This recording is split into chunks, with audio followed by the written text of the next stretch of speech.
Hey, what's up, everybody? This is a quick lesson from the Triumphs and Travails of the Jeffersonian Republic. Call this episode 4, and the objective of this particular segment is going to be to understand how, despite his strict constructionist viewpoints, Thomas Jefferson's administration was pretty much responsible for the expansion of the federal court system. We'll be taking a look at the Judiciary Act of 1801, the Supreme Court case of Marbury versus Madison under the leadership of Chief Justice John Marshall, and how the federal courts took on the power of judicial review.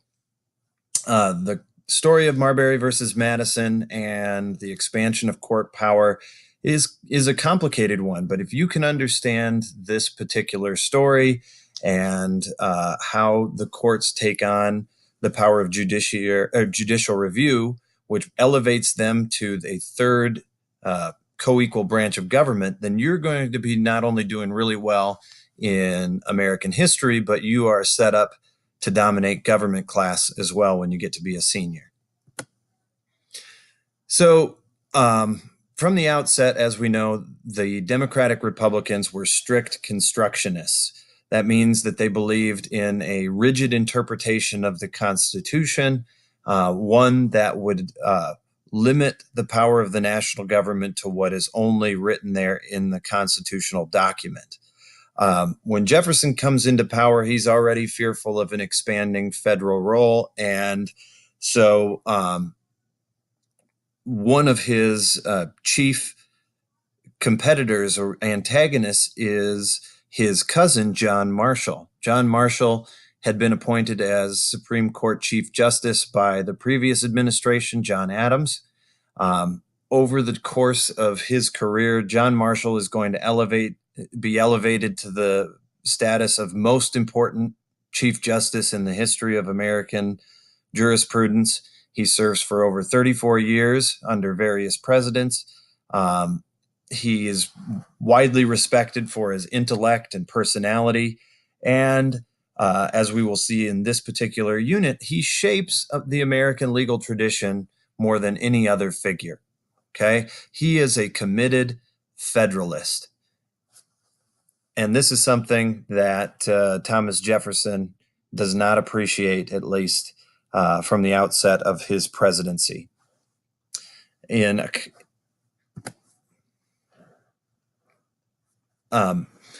Ultimately, what we have to understand here about strict construction of the Constitution as far as the court system goes, the courts are very narrowly defined in the Constitution itself. It's one of the smaller sections, Article 3. It gives the courts the power to hear cases that deal with constitutional interpretation, treaties, in situations where the U.S. government is a party. So, for example, the United States versus somebody else. It prevents the government from being sued.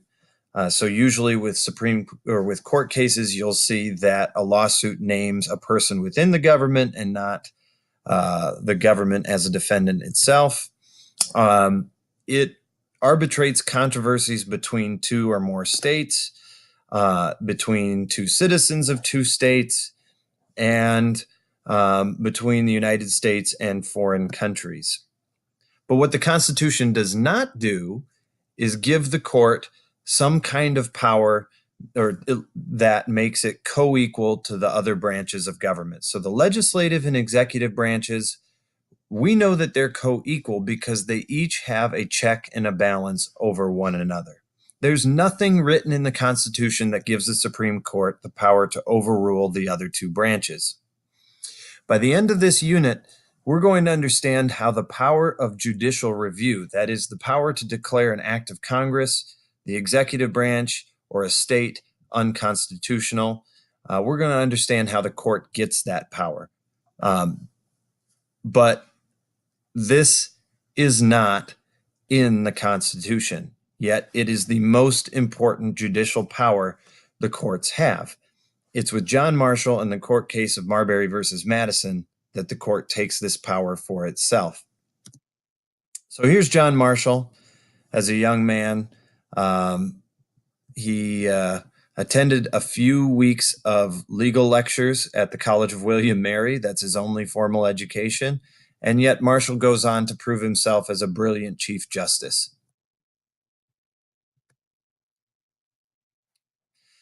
So the story of Marbury versus Madison and how the courts get the power of judicial review begins in 1801. Actually, it begins in 1796, but I'll get to that here in a minute. But for our purposes, we're going to say that the story begins with outgoing President John Adams and the Federalist Congress. So seeing the writing on the wall, knowing that the Federalists are going to lose the White House, Adams passes the Judiciary Act of 1801, which creates 16 new federal judgeships. So, in other words, 16 new courts are created with the very limited amount of time left that President Adams has in office. He, as the president, has the power to fill them all. Okay. Adams signs these commissions for federal judges, and they become known as the midnight judges. The reason for this being is that Adams and his administration are literally handing out these contracts at the very last hour of his presidency. The person that he assigns the responsibility of getting these contracts out is his Secretary of State, John Marshall. Now, John Marshall is the first to receive a contract. John Marshall is given the contract to become the U.S.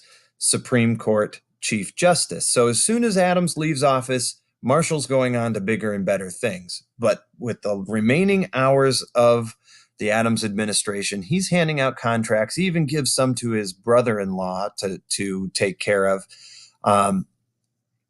But this is going to make anti-federalists, Jefferson's administration, very angry at the Federalists for packing the courts or filling these vacancies with Federalists, because as you should know, judges serve for life. Unless they're impeached, nothing removes them from their position except the will to resign or retire. Okay, so in the very end of Adams' administration, they're handing out contracts to these midnight judges. One of those judges is a D.C. court judge by the name of William Marbury. Marbury had been appointed or was supposed to receive a contract to become a justice of the peace in Washington, D.C. But it's one of the contracts that when the clock strikes midnight is still not delivered. And so John Marshall, his brother-in-law, have to set the contracts down because now the authority of the Adams administration is over. And now it's up to the responsibility of Thomas Jefferson and his incoming Secretary of State, James Madison, to deliver the contracts. Well, of course, Madison turns to his boss, and Jefferson says, leave the contracts lie. Leave them on your desk. Don't hand them out. We will fill these spots with Democratic Republicans.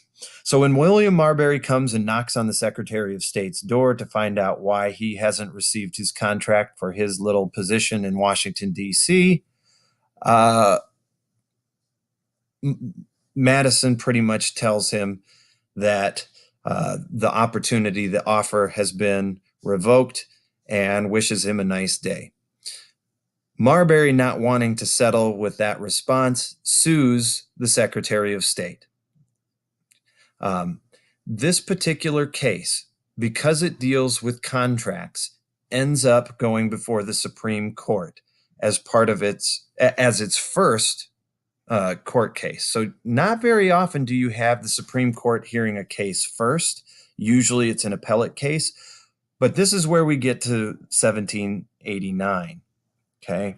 The reason that this case goes before the Supreme Court, this lawsuit goes before the Supreme Court, is because earlier in the Adams administration, the president had approved another little bit of legal legislation, the Judiciary Act of 1789, that says that the Supreme Court has primary responsibility over disputes on federal contracts. Okay, so it basically gives the Supreme Court primary jurisdiction over these kinds of matters. Okay, so not the Constitution. Constitution doesn't say anything about Supreme Court hearing matters of contracts as a primary jurisdiction, but the Judiciary Act of 1789 does. I hope you're still with me.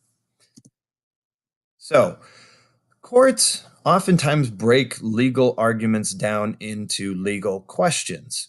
So, in this next slide, what I'm going to be doing is presenting the legal questions John Marshall poses for the court and the answers he gives in addressing them.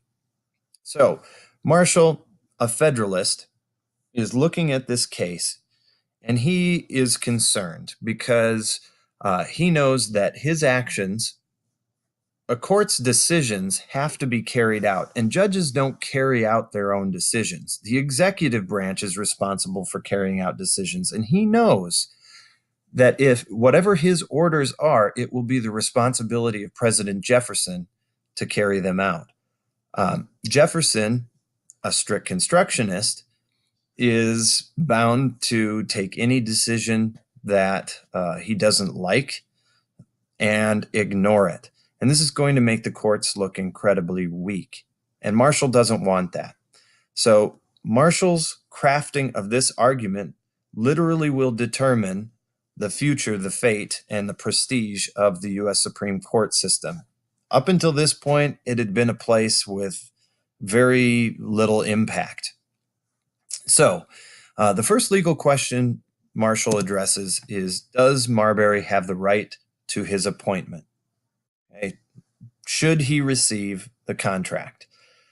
And to this, Marshall answers absolutely yes. Yes, the appointment was signed and sealed by President Adams. It carries the weight of law, and he gives President Jefferson a dressing down for being so immature and petulant about following through with his responsibilities. Okay.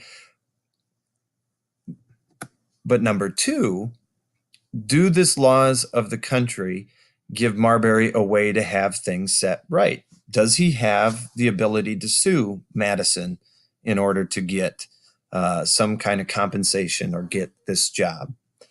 And once again, the Marshall Court says, yes, Madison broke the law, and there's a process for fixing this problem that is the responsibility of the court system in general. So question number three, is asking the Supreme Court to fix this problem the correct solution? Is Marbury in the right place? Right? The law, the Judicial Act of 1789 says he should be taking this lawsuit to the Supreme Court first. And to this, the Marshall Court says no. The Constitution does not give the Supreme Court original jurisdiction in this matter. So he turns towards strict construction of the Constitution to answer this question. It's not written, and so no, this is not our affair. Furthermore, Marshall goes on, Congress cannot change the court's jurisdiction without amending the Constitution, which it did not do. So passing this simple little flimsy law, the Judiciary Act of 1789, to change the scope of the power of the courts is unconstitutional, right? It cannot be enforced as law. So we see here the very first use of judicial review. But here's the irony. It checks Congress. It says the law Congress passes is unconstitutional. Why is this ironic?